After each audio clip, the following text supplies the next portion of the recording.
To be a captain of a naval vessel was to have more duties than one could truly understand. One needed to be a leader, strong and stalwart, decisive when needed, and careful when required. One needed to be an expert, no matter the field. A captain should know enough to converse with the heads of each department without issue. One needed to be a symbol for their crew, an inspiration. A quartermistress could be laid back and relaxed. For so long as the supplies were stocked and equipment stored, it didn't really matter what she did in her downtime. A chief engineer could be slovenly, harkening back to that saying thrown in the face of the Queen of Queens when she inspected her troops. Soldiers are dirty, guns are clean. But a captain must be perfect. A slovenly captain creates a slovenly crew, and a lazy captain creates a lazy crew. A lazy, slovenly crew could not perform their duties. An executive officer could question, a surgeon could doubt, and the chief engineer could bitch, but a captain must remain perfectly resolute, never failing and never wavering, for if they do, the entire ship falls to pieces. She idly rocked back and forth on her feet as the ship shifted. A laser blaster ventilated her deck to the empty void. A flash on the screen indicated a crewwoman had been in the voided deck and had perished. At least she wouldn't have to choose between praying for rescue or killing her oxygen, Rochelle mused, before opening up a line to engineering. Captain to engineering, do you read me? A mildly unfamiliar, mechanically twinged voice replied to her. This is engineering. We read you, Captain. Chief engineer was injured, so I have taken leadership. Of course, ventures forth. It seems we have taken critical damage and our engines have been disabled, Rochelle replied, allowing her voice to project across the deck. There was a pause. Ma'am? The gears child called back. It seems, Rochelle repeated, putting more emphasis into her words, that we have taken critical damage and our engines are offline. What a shame we are a drifting wreck so tempting for boarding. There was a second pause before Ventures Forth replied, I think I get you. I'll be ready to restart on your mark, plain dead and free. Affirmative engineering, Captain out. Rochelle breathed out and turned subtly to glance around, trying to gauge how her crew was handling this. With much reason, it seemed that they were handling the thought that they were going to be plain dead for a bunch of pirates, worriedly. There were tense shoulders, curious glances, even some mutterings. All doubt she couldn't allow to hinder her crew during a critical moment such as this. It was time for a speech. Ventures Forth blinked away streams of data as the speaker in the engineering bay came to life, overpowering the sound of a whining engine feigning critical damage. The familiar bosun's whistle cut through noise and chatter and silenced any floating words. All hands, listen to the words of your captain, the bosun cried, her sharp voice a knife in the dark. All hands, all hands. Another whistle, and a familiar voice came on. Ventures Forth was, happily, a fan of the feminine form, and Ghost in the Machine. Did Captain Rochelle's voice do something for her nevers? It flowed like clean engine oil, and rumbled in just the right places like a well-tuned motor. This is your captain speaking. We are facing a foe quite familiar to us women and men of the Imperial Merchant Patrol. A foe who is quite certain we are crippled and helpless. A foe who is utterly, completely, horrifically wrong. In the ready room of the Imperial patrol vessel into harm's way, the remaining complacement of Marines stood in their battle stations, weapons in hands and armor strapped tight. They had begun their work and been dressed the moment battle stations were called. Short-barreled laser carbines were attached to magnetic plates at the women's hips, as Eva packs were strapped to their backs. Solid thermocast helmets clicked closed with a hiss, clear visors protected by a plate of cameras and armor. The enemy is currently closing the distance and has prepared to board our proud vessel. They expect a panicked crew of second-rate sailors and frightened men. They will find neither on my ship. Rochelle's voice continued, as armored oxygen tanks slid into protective sockets on their Eva packs and began to circulate, purging any trace of carbon dioxide from the breathing pipes. On my ship, they will find hard women, sharp blades, and a sky full of stars to serve as their tomb. They had initially groused at being passed over as the team to board the pirate-held station, but when orders from the old lady came down with their new tasks, they couldn't help but smile. Captain Rochelle gazed upon her bridge crew as she spoke. It was time to finish off with the piece de resistance. To all sailors, technicians, marines, stewards, cooks, sensor techs, gunners, and all who stand these decks, I have but one demand. Make ready. The enemy is coming. We shall kill them where they stand. All hands attend to your stations. Your officers will have your assignments. Captain Rochelle out. With a click, the communications line fell dead, and silence grew on the bridge. Below the decks and outside these halls, it was easy to just hear the captain's voice and believe her fully that everything would be as she said. But inside was another story. Inside the bridge, you knew every white lie the captain spoke, every unknown threat the sailors below were blissfully ignorant of, every single danger left unspoken. And so the bridge crew needed something more to truly get them ready. And so Rochelle simply turned to her steward, an older man who had followed her from her first captaincy, and gave an order. Bring me my blade. I do believe I have some unruly guests to greet.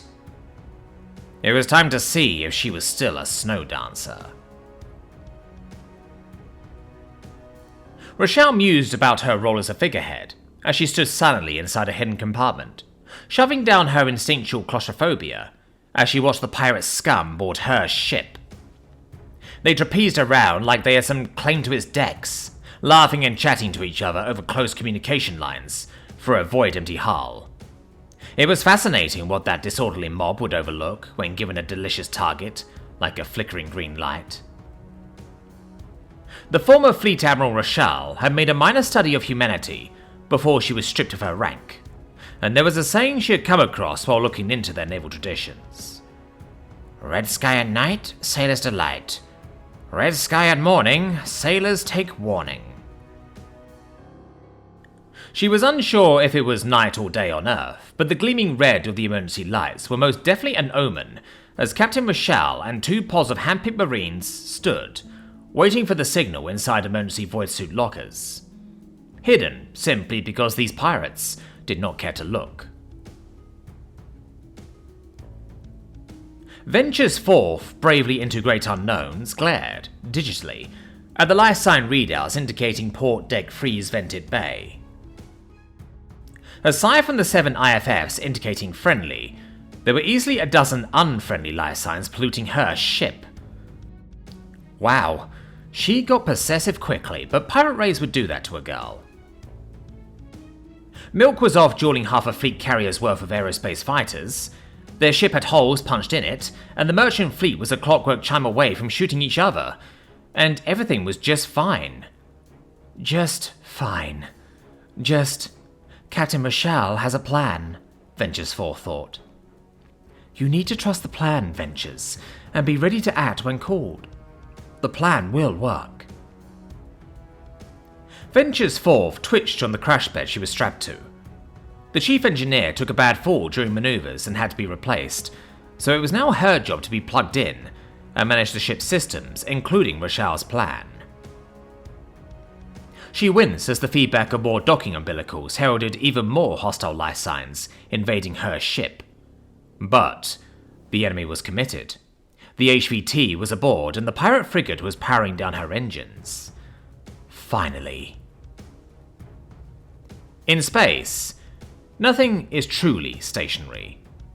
Even on world, the same was true. Planets twirled in the sky like dancers as they ran sprints around their stars.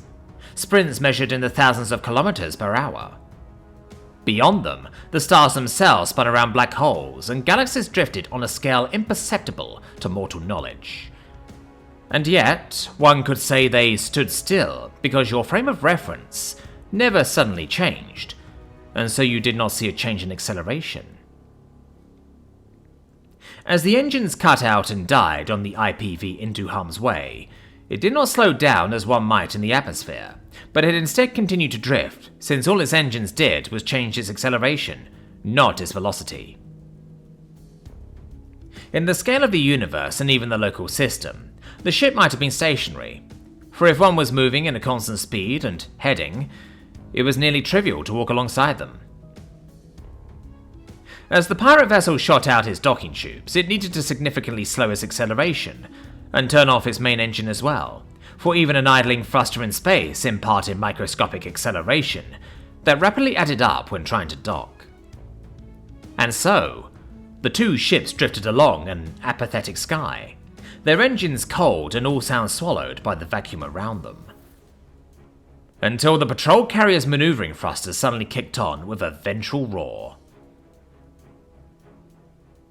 Captain Rochelle felt her body sway within the suit locker as she felt the jolt of her ship moving. Patrol carriers were, in spite of everything else, merchant protection vessels, and that task required operating inside cramped environments. It required operating inside tightly packed harbours, locations where precise manoeuvres were not merely a nice to have, but instead the difference between life and a cataclysmic near-apocalyptic crash ending in, as the humans called it, Kessler Syndrome. As such, these ships had some of the most powerful reaction control systems ever to be mounted on a warship, surpassed only by higher-grade capital ships that needed the power due to the sheer momentum their hulls imparted. Doctrine required that thrusters be fired not only in limited banks, but also with counterthrust to avoid throwing the patrol carrier into other craft. Doctrine required that no more than the third of a single-size thrusters were to be fired in sync when tethered with another craft to avoid severing lines. Doctrine would not save this ship. 4 packs of 8 RCS thrusters fired at once from the port side, scorching the flecking paint of the pirate's vessel, sending the patrol carrier careening away from the boarding vessel. Boarding umbilical strained, stressed, and snapped along poorly maintained fault lines. Instantly, anyone inside these tubes was ripped free and thrown into the merciless void. A pair of RCS packs fired on the starboard side of the nose of the carrier, sending it spinning in the void before a third burst left it, once more stationary. For a split second, everything was still, and then the patrol carrier's main engine kicked on. A patrol carrier was a sturdy old boy, built to take a hit both from weapons fire, environmental hazards, and being accidentally bumped into by the massive cargo vessels it might be called to act as a tug for. It was not, however, designed for ramming. And yet, as the helmswoman wielded her vessel as a spear, like the great heroine, Kul Ayin, drove her spear into the great Leviathan's heart, the sturdy vessel held together in the initial strike. But the engine, rated for a vessel 7 times the Into Harm's Way's size, continued to roar and flare, its nuclear heart throwing asteroid-shifting acceleration out the back nozzle. And so the patrol carrier's ribs began to strain and cry out. And as the fusion torch, an engine rated for a ship 7 times its size, kicked on, and as the armoured prow of the patrol carrier rushed forward with deadly speed towards the futilely manoeuvring broadside of the pirate vessel, something broke. It was not the patrol carrier. A set of lights ticked down in Rochelle's helmet, a ticking clock to when it was time to act. 4 lights, thrusters fired, metal screamed, and pirates were thrown into the void as docking umbilicals ripped apart. 3 lights. The main engine roared to life and with a crunch, buried the nose of the patrol carrier into the broadside of the pirate cruiser, his weapons firing in vain. 2 lights. Static filled the air as the main reactor dumped its charge directly into a single specific set of capacitors, ignoring all safety regulations, and most likely completely destroying the system for any further action. 1 light. The spinally mounted gun, held to the spine of the enemy ship, fired its deadly package. The cruiser split in half, and Rochelle had to fight down a smile as her helmet delivered the crystal clear image of this ship, which had vexed her so, dying its final death. And then, it was time.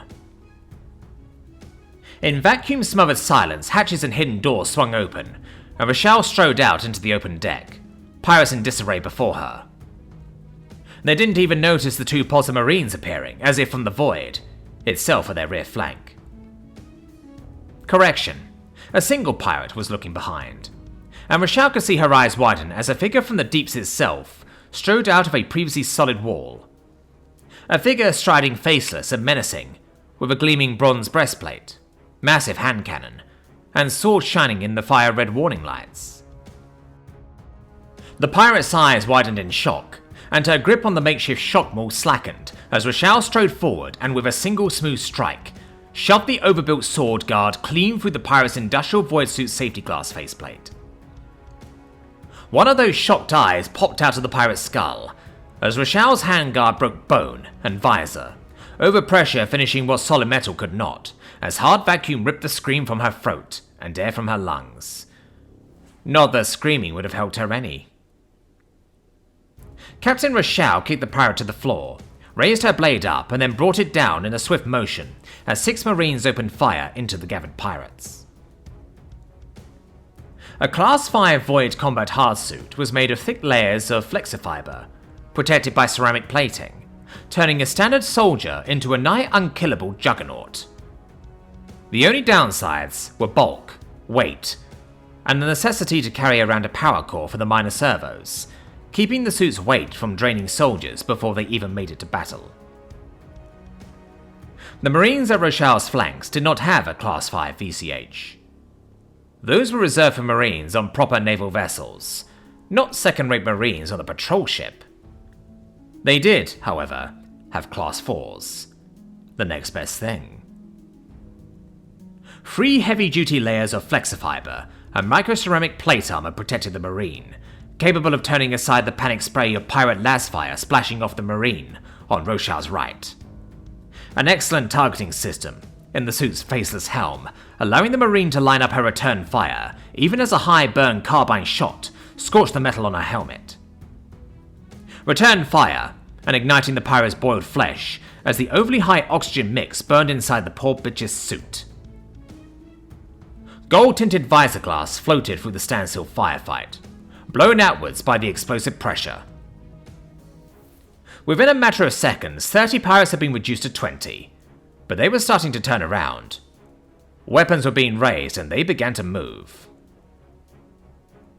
Rochelle smiled internally as she mentally activated a switch, and the pressurized doors behind the group snapped open. Pressure equalized in an instant as a canned air bomb exploded behind the motley crew of pirates. Those who had their mag boots on found their ankles shattered if they were standing too close. Those who didn't found themselves bodily thrown. Those too far away from the blast to be affected felt their comrades slam into their backs. The rush of air also brought sound because, for the first time in the fight, there was a medium for the sound to travel through. And the music that met Rochelle's ears as a gentle breeze flowed over her body and out of the gaping hole in her ship was the sound of screaming. Rochelle stepped forward as a pirate, her mag boots untethered to reposition and thrown through the air by the explosive decompression, sailed towards the captain. She brought her sword up and caught the woman on its tip, the blade seeking clean through the few layers of flexifiber and punching out the back, blue blood staining the air. The strike was too low, though, barely puncturing the pirate girl's lung. With the smoothness gained only through practice, Rochelle simply brought her heavy handgun up, put it to the pirate's head, and blew the girl's head off, while staring into the black and gold eyes of a wayward sister of the stars. A simple shove, and the body floated free. 20 had become 12. The Marines ceased fire as laser weapons floated up.